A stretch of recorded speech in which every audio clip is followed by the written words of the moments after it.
জাতির জন্য, দেশের জন্য অনেক বড় ক্ষতি হয়ে গেছে। আমরা দেশবাসীর কাছে দোয়া চাই, আল্লাহ যেন ম্যাডামকে জান্নাতবাসী করেন। দেশের অনেক বড় এই ক্রান্তি লগ্নে দেশের অনেক বড় ক্ষতি হয়ে গেল ম্যাডাম চলে যাওয়াতে, আমাদের মা চলে যাওয়াতে। আমরা সবাই জাতীয়, দেশ এবং দলের নেতা নেত্রীরা সবাই আমরা মর্মাহত। উনি ভোগ বিলাসিতায় থাকতে পারতেন, কিন্তু উনি তা থাকেন না।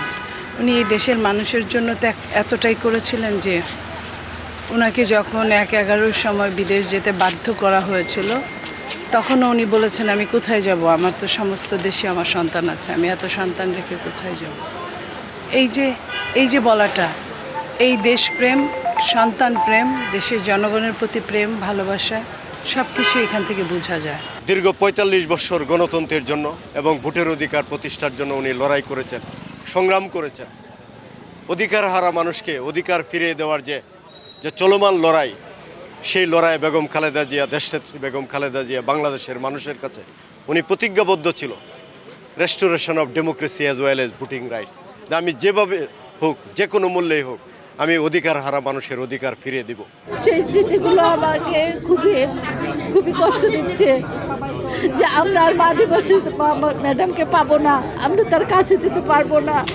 উনি যে আমাদেরকে আদর করতেন, আমাদের সবাইকে ভালোবাসতেন, শাসন করতেন, সেই দিনগুলো আমরা আর কখনোই পাবো না। মানুষ পাবো, মানুষের অভাব নাই, কিন্তু আমার মা পাবো না। আমরা আমার সকলে মার জন্য দোয়া করবেন, এতই আপনাদের কাছে দাবি, আর কিছুই দাবি না। আমরা শুধু যে আমরা মার দোয়া, আর কিছু না।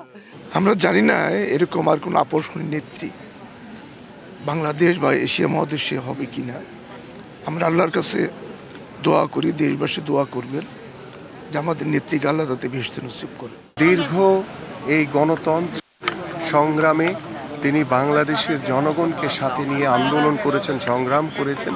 তিনি কখনো স্বৈরাচারের সাথে কখনো আপোষ করেননি। তিনি ওই স্বৈরাচারের মিথ্যা মামলায় দীর্ঘদিন কারা অন্তরীণ অবস্থায় ছিলেন।